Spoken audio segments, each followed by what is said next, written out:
Hello guys, WhatsApp, कैसे हैं आप सब। तो आज हम स्टार्ट कर रहे हैं लक्ष्मीकांत का chapter number 17, that is the president. तो article 52-17 part 5 of the constitution deal with the union executive. और जो यूनियन एग्जीक्यूटिव है वो कॉन्स्टिस्ट होता है president, vice president, prime minister, council of minister और अटॉर्नी जनरल। तो यूनियन एग्जीक्यूटिव में हमारे 5 पर्सनस आते हैं और हमारे जो स्टेट एग्जीक्यूटिव हैं वहाँ पे 4 ही हैं, because in the union executive we have vice president. और नीचे देखते हैं कि जो प्रेसिडेंट है वो हेड होता है इंडियन गवर्नमेंट का, और वो is the first citizen of India, और वो एक्ट करता है as a symbol of unity, integrity और सॉलिडेरिटी ऑफ द नेशन। अब इलेक्शन ऑफ द प्रेसिडेंट देखते हैं कि जो प्रेसिडेंट है वो इलेक्टेड किया जाता है not directly by the people but by the member of the electoral college, जो कॉन्स्टिट्यूट किया जाता है इसी पर्पज़ के लिए। अब उसके मेंबर्स देख लेते हैं उस इलेक्टोरल कॉलेज में कौन कौन होता है। फर्स्ट, जो इलेक्टेड मेंबर होते हैं दोनों हाउस को, तो पार्लियामेंट के। सेकंड, जो इलेक्टेड मेंबर होते हैं स्टेट लेजिस्लेटिव असेंबली के। और थर्ड, जो इलेक्टेड मेंबर होते हैं legislative assembly UT of Delhi और पौडुचेरी के। थर्ड, जो नॉमिनेटेड मेंबर होते हैं दोनों house of the parliament, state legislative assembly के। और जो नॉमिनेटेड और इलेक्टेड मेंबर होते हैं स्टेट लेजिस्लेटिव काउंसिल के। और ये नॉमिनेटेड मेंबर होते हैं दिल्ली और पुडुचेरी के जो असेंबलीज होती हैं वो पार्टिसिपेट नहीं करते in the election of the president. तो सिंपल आप ये पहले 3 याद रखिए कि कौन कौन पार्टिसिपेट करता है, तो आप कॉमन सेंस से देख सकेंगे कि कौन नहीं कर रहा है। Where an assembly is dissolved the members is to be qualified to vote in presidential election even if the fresh election to the dissolved assembly are not held before the presidential election। तो इसमें basically क्या दिया हुआ है कि अगर किसी जगह पे असेंबली डिसॉल्व हो जाती है तो जो उसके मेंबर्स हैं वो प्रेसिडेंशियल इलेक्शन के लिए क्वालिफाइड नहीं होते वोट डालने के लिए। और जो री इलेक्शन, जो फ्रेश इलेक्शन डिसॉल्व असेंबली के लिए भी, वो प्रेसिडेंशियल इलेक्शन से पहले नहीं होगा। और जो कॉन्स्टिट्यूशन ने प्रोवाइड किया है कि uniformity in the scale of representation different states as well as parity between states as a whole and the union at the election of the president. और इसे अचीव करने के लिए जो नंबर ऑफ वोटर्स हैं which each elected member of the state legislature of a state and parliament is entitled to at cast at such election to be determine in the following manners. तो ये देख लेते हैं कि जो सभी elected members होते हैं स्टेट लेजिस्लेटिव असेंबली के shall have as many votes in the multiple of 1000, जो कि क्वेश्चन के अंदर होता है, और जो ऑब्टेन होता है by dividing the population of the state by total number of elected member assembly के। इसका जो फॉर्मूला होता है वो नीचे दिया हुआ है कि वैल्यू क्या होती है, एक value of vote of an MLA is calculated equals to total population state की divided by total number of elected members in state legislative assembly, that is divided by 1000।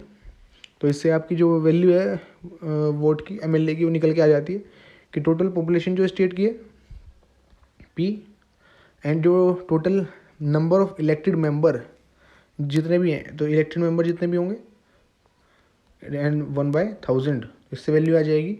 और एवरी इलेक्टेड मेंबर जो होता है either house parliament का shall have such number of votes as may be obtained by dividing the total number of votes assigned to the member of legislative assembly to the state by total number of elected members जो होते हैं उसका formula अब यही याद रखिए बस, जैसा हमने फर्स्ट में देखा था पॉपुलेशन स्टेट प्लस इलेक्टेड और 1000 से 100।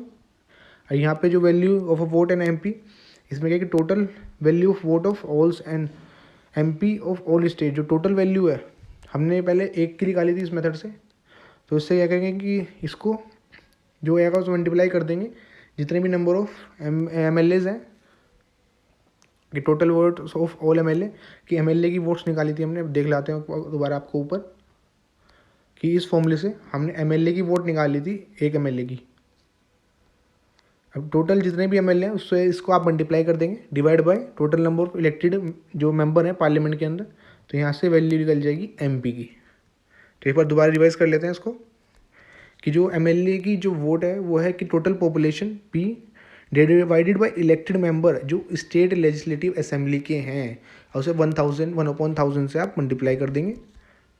अब जो वैल्यू निकल चुकी है एक एमएलए की वोट की अब निकालनी है, एमपीज़ के जो वैल्यू है उनके वोट की, तो वो कैसे निकलेगी, total value of votes of all the MLAs of all states की जो एक की निकली है उससे मल्टीप्लाई बाई जो टोटल हमारे एमएलएज हैं उससे मल्टीप्लाई करके उससे टोटल वैल्यू आ जाएगी एमएलए की वोट की, और तो डिवाइड कर देंगे जो इलेक्टेड मेंबर हैं पार्लियामेंट के। और जो प्रेसिडेंशियल इलेक्शन है वो हेल्ड होता है in the proportional representation by the means of single transferable board, जिसमें जो वोटिंग होती है सीक्रेट बैलेट से होती है। तो दो तरीके का होता है ये भी, एक सीक्रेट बैलेट सिस्टम, दूसरा लिस्ट सिस्टम। तो यहाँ पे सीक्रेट बैलेट से होती है, और ये सिस्टम इंश्योर करता है कि that the successful candidate is return by an absolute majority of voters. A candidate is in order to be declared elected to the office of the president must secure a fixed quota of vote. और जो Kota of vote है वो determine किया जाता है by dividing the total number of valid votes polled by the number of candidate to be elected, कि ये total number of valid votes हैं और इन्हें डिवाइड किया जाता है। Here only one candidate it is to be elected as a president plus one and adding one in the question. तो इसका जो फॉर्मूला है ये बन जाता है कि टोटल नंबर ऑफ वोट्स और नीचे 1+1 जो कोटा ऑफ वोट है वो डिवाइड किया जाता है बाय डिवाइडिंग जो total number of valid vote जो पुल की जाती है कि जो जितने भी कैंडिडेट्स हैं। अरे हेयर ओनली जो एक ही कैंडिडेट होता है जिसे इलेक्ट किया जाता है एज अ प्रेसिडेंट। तो जो ईच मेंबर होता है इलेक्टोरल कॉलेज का is given only one ballot paper. The voters while casting this vote is required to indicate the preference by marking 1 2 3 4 etc against the name of the candidate। इस means का है, इसका मतलब that the voter can indicate as many preference as they are in that as they are the candidate in the fray।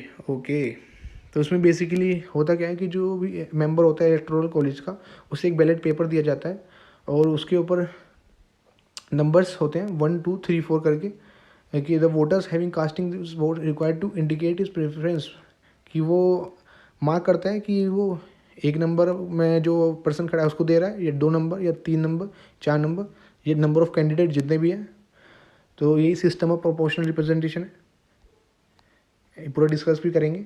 और इस first page में जो first preference votes हैं उन्हें काउंट की जाती है कि सपोज़ वी हैव 4 मेंबर्स। तो जो मेंबर्स ने देखा कि हमने ए को जो वोट पड़ी है वो ABCD इन्होंने डाली है और बी के कुछ वोट डली हैं, जो थर्ड पर्सन उसकी डली है। तो जो फर्स्ट केसेस में जो होते हैं वोट को काउंट किया जाता है, और इन केस जो candidate secure the required quota in this phase he is declared elected, otherwise the process of transfer of votes is set in motion. The ballot of the candidate securing the least number of the first preference votes are cancelled, कि अगर 4 candidate खड़े हैं तो हमने देखा कि first 2 3 ने vote सही है, जो लिस्ट जिसकी भी होगी तो उसको प्रेफरेंस में कैंसिल कर दिया जाएगा और उसकी जो वोट्स हैं वो ट्रांसफ़र कर फिर डिस्ट्रीब्यूट की जाएगी जो फर्स्ट के 3 हैं। तो ऐसे ही फिर उनमें मेजोरिटी देखी जाएगी और उनमें जो फिर लिस्ट बचेगा उसको हटाया जाएगा, फिर जो हटाया गया उसकी भी वोट इन दोनों में डिस्ट्रीब्यूट की जाएंगी। तो इस तरीके से ये ट्रांसफ़र का सिस्टम चलता रहता है। This process continue till a candidate secure the required quota. और ऑल डाउट्स और डिस्प्यूट इन द रिलेशन जो इलेक्शन ऑफ द प्रेसिडेंट है वो डिसाइड किए जाते हैं सुप्रीम कोर्ट के द्वारा, और जिनका डिसीजन फाइनल होता है। और इलेक्शन होता है जो पर्सन का एज ए प्रेसिडेंट वो चैलेंज नहीं किया जा सकता किस ग्राउंड पे जो इलेक्टोरल कॉलेज था वो इनकम्प्लीट था, कि उसमें कोई वैकेंसी हुई थी किसी मेंबर ऑफ इलेक्टोरल कॉलेज को। और if the election of a person as a president अगर डिक्लेयर किया जाता है इनवैलिड भी सुप्रीम कोर्ट के द्वारा, तो जिस दिन वो डिक्लेयर हुआ जिस डेट को, तो उससे पहले जो उसके एक्ट किए गए हैं वो इनवैलिड नहीं होंगे, वो continue to remain in force. और such member of the constituent assembly सब member of the constituent assembly criticize करते थे जो सिस्टम है इनडायरेक्ट इलेक्शन का for the presidents as undemocratic and propose idea of direct election. However जो constitution maker है choose the indirect election due to the following reasons. जो पहला indirect election है प्रेसिडेंट का is in harmony with the parliamentary system of government envisaged in the constitution. Under this system the president is only a nominal executive and the real power are vested in the council of minister headed by the prime minister. It would have been anomalous to have the president elected directly by the people, not to give him any real power। तो इसमें केवल ये बोला है कि जो indirect election है president का वो पार्लियामेंट्री जो फॉर्म ऑफ गवर्नमेंट है सिस्टम ऑफ गवर्नमेंट है उसकी हार्मनी के साथ है, जो कॉन्स्टिट्यूशन के अंदर दिया हुआ है। और सिस्टम के अंदर जो पार्लियामेंट जो प्रेसिडेंट है हमारे केवल एक नॉमिनल एग्जीक्यूटिव है, लेकिन और जो रियल पावर है वो काउंसिल ऑफ मिनिस्टर के पास है, जिनको हेड करते हैं हमारे प्राइम मिनिस्टर। सो एक ये एनोमलस चीज़ होगी कि जो प्रेसिडेंट है उन्हें डायरेक्टली इलेक्ट किया जाए लोगों के द्वारा और उन्हें रियल पावर ना दी जाए। अब सेकंड पॉइंट है कि जो डायरेक्ट इलेक्शन है प्रेसिडेंट का would have been very costly and time energy consuming due to the vast size of the electoral and this is unwanted keeping in view that he is only a symbolic head. और जो सब members थे constituent assembly के suggest कर रहे थे कि जो प्रेसिडेंट का इलेक्शन है वो should be elected by the member of two houses of the parliament alone. The maker of the constitution did not prefer this, as the parliament dominate one political party would have invariably chosen a candidate from that party and such a president could not represent the state of the Indian Union. तो इसमें केवल यही बोला है कि जो members थे constitution assembly के कुछ मेंबर्स वो सजेस्ट कर रहे थे कि प्रेसिडेंट के लिए डायरेक्ट इलेक्शन रखते हैं by the member of the two house of the parliament. और जो मेकर्स थे कॉन्स्टिट्यूशन के वो प्रेफर नहीं करते थे कि एज पार्लियामेंट को डोमिनेट की जाती है एक पॉलिटिकल पार्टी से, वो इन्वेरेबली अपने ही पर्सन को एज अ प्रेसिडेंट चूज़ करेंगे और जो वो कुड नॉट जो प्रेसिडेंट बनेगा वो रिप्रेजेंट नहीं करेगा पूरी स्टेट को ऑफ द यूनियन। तो such a president could not represent the state of the Indian union. और जो सिस्टम है the present system make the president are representative of the union and the state equally. Further it was pointed out of the constituent assembly, ये point किया जा रहा है that the expression proportional representation in the case of presidential election is a misnomer. जो proportional representation take place वे दो से ज़्यादा seat are to be fulfil होनी हो, और इन केस ऑफ प्रेसिडेंट जो वैकेंसी है केवल एक है। It could be better called a preferential और ऑल्टरनेटिव वोट सिस्टम। सिमिलरली जो एक्सप्रेशन है सिंगल ट्रांसफरल वोट उसे भी ऑब्जेक्ट किया गया किस ग्राउंड पे कि that no voter has a single vote, every voters have plural vote. तो होप ये आप तो यहाँ तक बिल्कुल क्लियर हो जाना चाहिए। अब क्वालिफिकेशन ओथ और कंडीशंस देखते हैं। क्वालिफिकेशन क्या दिया है कि he should be a citizen of India और 35 ईयर्स ऑफ एज कंप्लीट करनी चाहिए। He should be qualified for election as a member of the Lok Sabha. He should not hold any office of profit under Indian union government, state government और local authority या किसी public authority के अंदर। A sitting president और vice president of the union, governor of any state और minister of a union और any state is not considered to hold any office of profit, hence qualified as a presidential candidate. Further जो nomination है candidate का for election to the office of the president must be subscribe by at least 50 elector as proposer और 50 elector as सेकेंडर। और every जो candidate होता है वो security deposit होती है 15,000 की RBI के अंदर, और जो सिक्योरिटी डिपॉजिट है वो is liable to be fortified in case the candidate failed to secure 1/6 of the votes polled. और जो सिक्योरिटी डिपॉजिट की जाती है वो वापस नहीं होती अगर 1/6 जो वोट है वो भी वो नहीं ले पाता। और बिफोर 1997 नंबर ऑफ प्रोपोजर सेकेंडर्स जो 10 थे दोनों के लिए, और अमाउंट जो फिक्स की गई थी 2,500 थी, और 1997 में ये इंक्रीज़ कर दी गई कि जिससे नॉन सीरियस जो कैंडिडेट हैं उनको डिस्करेज कर दिया गया है। अब देखते हैं ओथ और अफर्मेशन बाय द प्रेसिडेंट। तो इसमें दिया गया before entering upon his office the president has to make and subscribe to an oath और अफर्मेशन। और ओथ और अफर्मेशन में वो क्या करते हैं कि to faithfully execute the office, to preserve protect and defend the constitution and the law and devote himself to the service and well being of the people of India, जो हमने पढ़ी थी गवर्नर साहब के अंदर। अब ये इलेक्शन दी हुई डॉक्टर राजेंद्र प्रसाद हमारे जो बने थे 1952 में फर्स्ट प्रेसिडेंट। लास्ट हमारे ये रामनाथ कोविंद जी चल रहे हैं अभी। और जो ओथ है प्रेसिडेंट की वो एडमिनिस्टर की जाती है चीफ जस्टिस के द्वारा, और उनकी एब्सेंस में सीनियर मोस्ट जज होता है जो सुप्रीम कोर्ट का। Any other person acting as a president और discharging the function of the president also undertake the similar oath और फॉर्मेशन।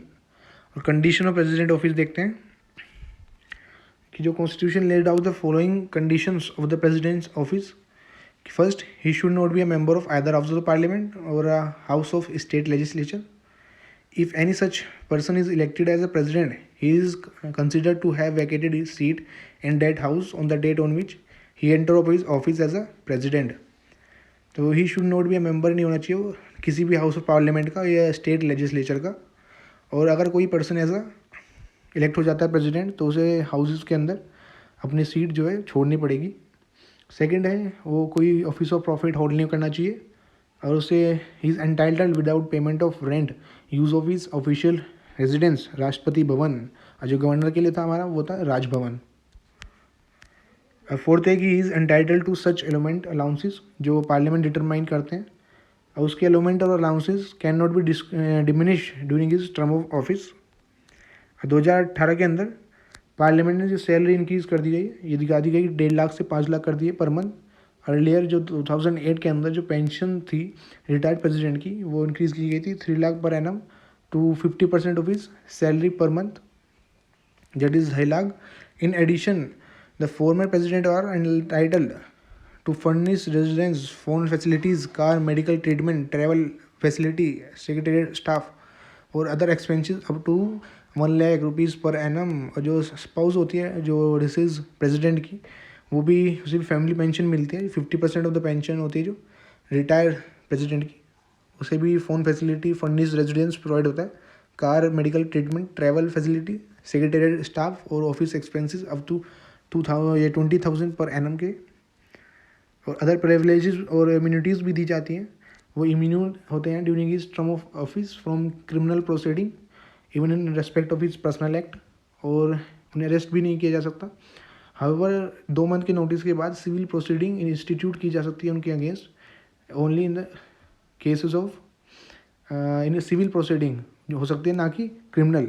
और 2 मंथ के नोटिस के बाद during his term of office in respect of his personal act and very important and is same in the case of governor also। अब term impeachment of vacancy देख लेते हैं कि term of the president office, the president hold office for a term of 5 year from his date on which he enter upon office, और ये resign कर सकते हैं ऑफिस से बाय रेजिग्नेशन दे के वाइस प्रेसिडेंट को। फर्दर उनको रिमूव भी किया जा सकता है ऑफिस से उनके टर्म से पहले ही by the process of impeachment. और president can hold office beyond his term of 5 year जब तक उनके जो सक्सेसर है वो अपना चार्ज नहीं लेते, और ये एलिजिबल होते हैं री इलेक्शन के लिए उसी ऑफिस में, और कितने ही इलेक्टेड हो सकते हैं कितने ही बार उसी सेम ऑफिस में। हाउएवर यूएसए के अंदर a person can not be elected to the office for more than twice. USA के अंदर जो प्रेसिडेंट है वो 2 से ज़्यादा बार प्रेसिडेंट नहीं बन सकता एक ही पर्सन। अब इम्पीचमेंट देख लेते हैं, it's very very important. President can be remove from the office of the by the process of impeachment. इसका जो ग्राउंड दिया हुआ है वो वायलेशन ऑफ द कॉन्स्टिट्यूशन, लेकिन जो वाइस प्रेसिडेंट के लिए कोई भी ग्राउंड कॉन्स्टिट्यूशन में मेंशन नहीं है। प्रेसिडेंट का जो ग्राउंड है वो है violation of the constitution. However constitution does not define the meaning of the phrase violation of the constitution. जो इम्पीचमेंट चार्जेस हैं वो इनिशिएट किए जा सकते हैं bye either house of the parliament, और ये जो चार्जेस हैं वो साइन करने चाहिए 1/4 मेंबर जो हाउस के जो इन चार्जेस को फ्रेम करते हैं, और 14 डेज़ का नोटिस प्रेसिडेंट को दिया जाता है। और इम्पीचमेंट के बाद जो रेजोल्यूशन है वो पास किया जाता है by majority of 2/3 of the total membership of the house. 1 point is very important that जिसमें स्टूडेंट कन्फ्यूज़ होते रहते हैं, लेकिन आप ये बात रखिए कि प्रेसिडेंट एक बड़ा ऑफिस है, तो जो उनका इम्पीचमेंट के लिए टोटल मेंबरशिप लगती है, तो 2/3 of the total membership, because जब हम लोकसभा के मेंबर्स उनका सबका रिमूवल पड़ेंगे तो वहाँ पे टोटल मेंबरशिप नहीं आएगी, वहाँ इफेक्टिव यूज़ होती है जैसे वाइस प्रेसिडेंट के लिए राज्यसभा के अंदर 2/3 of the all the then membership. तो ये राज्यसभा में होता है रेजोल्यूशन वाइस प्रेसिडेंट का, लेकिन प्रेसिडेंट के अंदर ये 2/3 of the total membership of that house, और इस सेंड किया जा सकता है फिर दूसरे हाउस में भेजा जाता है जब यहाँ पास हो जाता है कि वो इन्वेस्टिगेट करें चार्जेस को। और प्रेसिडेंट को राइट है कि वो अपीयर और टू बी रिप्रेजेंटेड हो सकते हैं उस इन्वेस्टिगेशन में इफ़ अदर हाउस जो दूसरे में भेजा है वो भी चार्जेस को सस्टेन कर देता है और रेजोल्यूशन को पास कर देता है with the 2/3 majority of the total membership, तो जो प्रेसिडेंट हैं वो रिमूव हो जाते हैं फ्रॉम हिज ऑफिस उस डेट पर जिस दिन रेजोल्यूशन पास किया जाता है। थर्स जो इम्पीचमेंट है वो क्वाजी फेडरल प्रोसीजर है, वेरी इंपॉर्टेंट पार्लियामेंट का। In this context 2 things note करनी चाहिए कि जो नॉमिनेटेड मेंबर हैं दोनों हाउस के वो पार्टिसिपेट कर सकते हैं इम्पीचमेंट के प्रोसेस में, दो वो पार्टिसिपेट नहीं करते इलेक्शन में। और जो इलेक्टेड मेंबर होते हैं लेजिस्लेटिव असेंबली के स्टेट्स के, यूटी के, दिल्ली और पुडुचेरी के, वो पार्टिसिपेट नहीं करते इम्पीचमेंट में, दो वो इलेक्शन में पार्टिसिपेट करते हैं। और no such president has so far been impeached. अब तो कोई भी प्रेसिडेंट हमारा इंडिया का इम्पीच नहीं हुआ। अब वैकेंसी देख लेते हैं प्रेसिडेंट की ऑफिस में कैसे क्रिएट होती है। On the expire of the term of the president और रेजिग्नेशन, रिमूवल, डेथ और otherwise when he becomes disqualified to hold office, otherwise उसका जो इलेक्शन है वो इनवैलिड डिक्लेयर किया जाए। तो जो फर्स्ट वाला है इसमें, that is on the expiry of his term. जब वैकेंसी क्लोज होती है एक्सपायरी ऑफ द टर्म में, जो प्रेसिडेंट की जो इलेक्शन है उसको वैकेंसी को फिल करने के लिए वो हेल्ड हो जाते हैं before the expiration of his term. और in case of any delay, अगर कोई डिले होता है कंडक्ट करने में इलेक्शन न्यू प्रेसिडेंट के लिए, the outgoing president continue to hold office beyond this term of 5 year until जो उसका सक्सेसर है वो चार्ज नहीं ले लेते। और ये कॉन्स्टिट्यूशन के द्वारा प्रोवाइड है, तो ये इम्पोर्टेंट है कि this is provided by the constitution. और in this situation vice president does not get the opportunity कि वो एक्ट कर सकें एज अ प्रेसिडेंट और डिस्चार्ज कर सकें फंक्शन एज अ प्रेसिडेंट। और if the office falls vacant by resignation, removal, death और अदरवाइज, तो इसमें जो इलेक्शन है फिल करने के लिए वैकेंसी वो विद इन 6 मंथ होना चाहिए from the date of the occurrence of such vacancy. कि जैसे आज कुछ ये रिमूव हुए वो ऑफिस अपने ऑफिस से, तो आज से लेके 6 मंथ के अंदर ये इलेक्शन हो जाने चाहिए। और जो न्यूली इलेक्टेड प्रेसिडेंट होते हैं वो फुल टर्म के लिए रहते हैं 5 साल के लिए, जिस दिन वो ऑफिस अपना एज्यूम करते हैं। और जब वैकेंसी ऑफिस के अंदर होती है due to resignation, removal, death और अदरवाइज, तो जो 6 महीने का जो टाइम दिया है उसमें जो वाइस प्रेसिडेंट होते हैं वो एक्ट करते हैं as a president until a new president is elected. Further जो सीटिंग प्रेसिडेंट है वो is unable to discharge is function due to absence, illness और अदर कॉजेज़ के लिए, तो जो वाइस प्रेसिडेंट है वो डिस्चार्ज करते हैं उनके फंक्शन अंटिल जो प्रेसिडेंट है वो रिज्यूम कर ले। और इन केस की जो ऑफिस है वाइस प्रेसिडेंट का वो भी वैकेंट पड़ा हुआ है, तो जो चीफ जस्टिस ऑफ इंडिया होते हैं, और इफ़ हिज ऑफिस, अगर चीफ जस्टिस का ऑफिस भी वैकेंट है तो सीनियर मोस्ट जज सुप्रीम कोर्ट का वो प्रेसिडेंट की तरह एक्ट करेंगे और डिस्चार्ज करेंगे फंक्शन। तो ये paragraph is also very important. Next, when any person that is vice president, chief justice of India और द सीनियर मोस्ट जज of the supreme court is acting as the president और discharging the function of the president, तो वो enjoy करेंगे सभी power immunities president की और entitle to such emolument allowances, privileges जो डिटरमाइन किए जाते हैं पार्लियामेंट के द्वारा। अब देख लेते हैं power and function of the president. तो जो power of the enjoy by the president वो स्टडी की जाती है फॉलोइंग हेडिंग्स में। तो पहली एग्जीक्यूटिव पावर, फिर लेजिस्लेटिव पावर, फिर financial power, then we have judicial power, then we have 7 powers की ये याद रखिएगा आप। अब डिस्कस कर लेते हैं one by one. First we have executive power. और एग्जीक्यूटिव पावर और फंक्शन के हैं प्रेसिडेंट के कि जो ऑल एग्जीक्यूटिव एक्शन होते हैं गवर्नमेंट ऑफ इंडिया के वो उनके नेम पे ले जाते हैं। सेकेंड, वे रूल स्पेसिफाई कर सकते हैं for which the order and other instrument made and executed in the name shall be authenticated. और जो सी पार्ट है उसमें है कि ये रूल्स बनाते हैं for the more convenient transaction business का, यूनियन गवर्नमेंट का, और एलोकेशन सेड बिजनेस का डिफरेंट मिनिस्ट्रीज़ के अंदर। ये अपॉइंट करते हैं पीएम को और अदर मिनिस्टर्स को। ऑन द जो अदर मिनिस्टर को अपॉइंट करते हैं, आपको याद होगा article 74, on the advice of the PM and they hold office during the pleasure of his. और ये इसकी डिस्क्रिशनरी पावर नहीं होती है, ये on the advice of the PM he इनको मिनिस्टर्स को इनके ऑफिस से निकाल सकते हैं।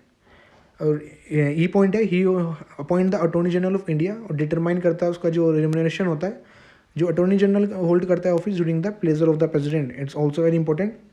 अब वो अपॉइंट करते हैं कंट्रोलर और ऑडिटर जनरल ऑफ इंडिया को, जो चीफ इलेक्शन कमिश्नर को और अदर इलेक्शन कमिश्नर को, the chairman and the member of UPSC, governor state का चेयरमैन और member of finance commission and so on. और वो इंफॉर्मेशन भी ले सकते हैं regarding the AAU and PL, that is administration of the affairs of the union and proposal for legislature, किससे, from the prime minister. और he can require the prime minister कि submit करें कंसिडरेशन काउंसिल ऑफ मिनिस्टर का किसी भी matter पे जिस पे एक मिनिस्टर ने डिसीजन ले लिया है लेकिन अभी तक उसको काउंसिल ने कंसिडर नहीं किया है। और वो अपॉइंट कर सकते हैं कोई भी commission to investigate into the condition of SC ST and backward classes. और वो अपॉइंट करते हैं इंटर स्टेट काउंसिल कि सेंट्रल स्टेट जो भी फेडरल डिस्प्यूट होते हैं उनके सोल्व करने के लिए। और ही डायरेक्टली एडमिनिस्टर करते हैं ड्यूटीज़ को through administer like lieutenant governors जो उनके द्वारा ही अपॉइंटेड किए जाते हैं। And he can declare an area as schedule area and schedule tribe and has a power with respect to the administration of the scheduled area and tribal area. Very important. Who declare the scheduled area? That is the president.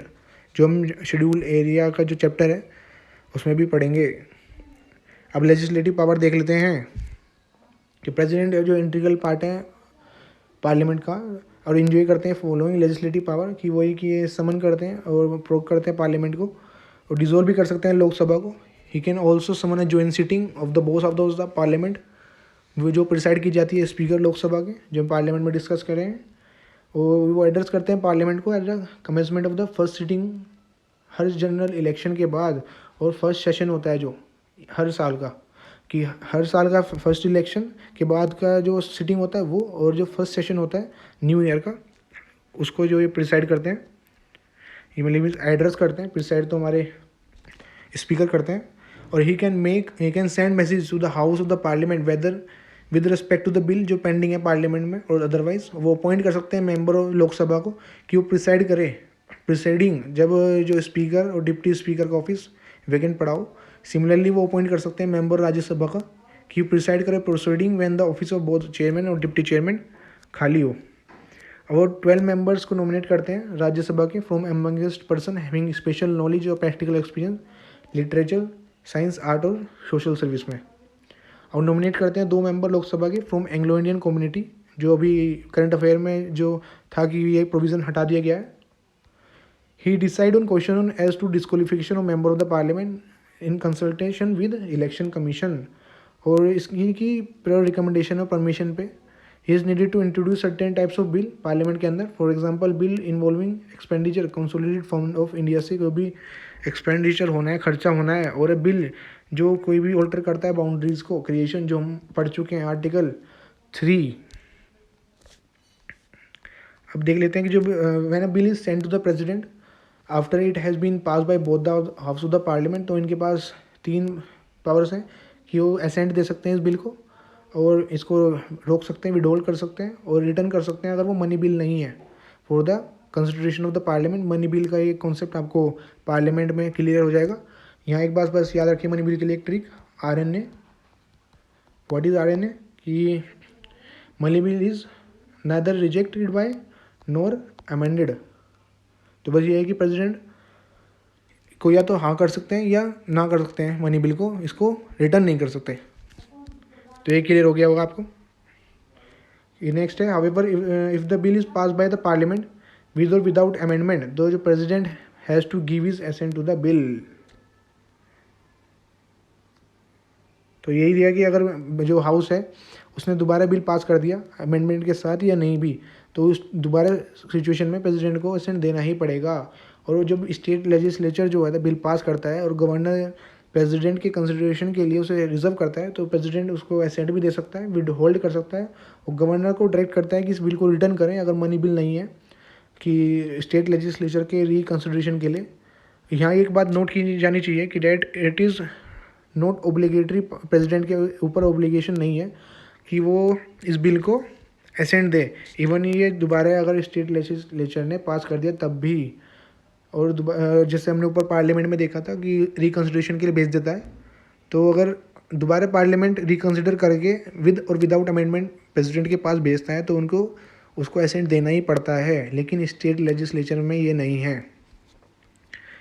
और एक ये point देखते हैं कि he can promulgate ordinances when the parliament is not in the session. और जो parliament है जो ऑर्डिनेंस है वो पार्लियामेंट के द्वारा within 6 week of assembly approve होना चाहिए। और जो प्रेसिडेंट है वो उसको विड्रॉ कर सकते हैं एनी टाइम, लेकिन ये विड्रॉ की जो पावर है ये इनकी डिस्क्रिशनरी रही है, ये हम आगे डिस्कस करेंगे।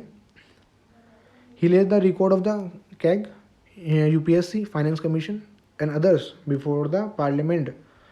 And he can make regulation for the peace process and good governance Andaman और निकोबार आइलैंड के लिए, लक्षद्वीप के लिए, दादरा नगर हवेली। तो ये जो पॉइंट है हमारा आया है सेंट्रल स्टेट रिलेशन का, जो लेजिस्लेटिव रिलेशन की हेडिंग से हमने वहाँ पे भी डिस्कस किया था। और in case of Puducherry also जो प्रेसिडेंट है वो कानून बना सकते हैं by making regulation, but only when assembly suspended और dissolve. Last point is also important कि पुडुचेरी के केस में जो प्रेसिडेंट कानून बना सकते हैं, लेकिन इन केस कब, जब असेंबली वहाँ की सस्पेंड हो, डिसोल्व हो। गाइज हमने यहाँ तक कर लिया है।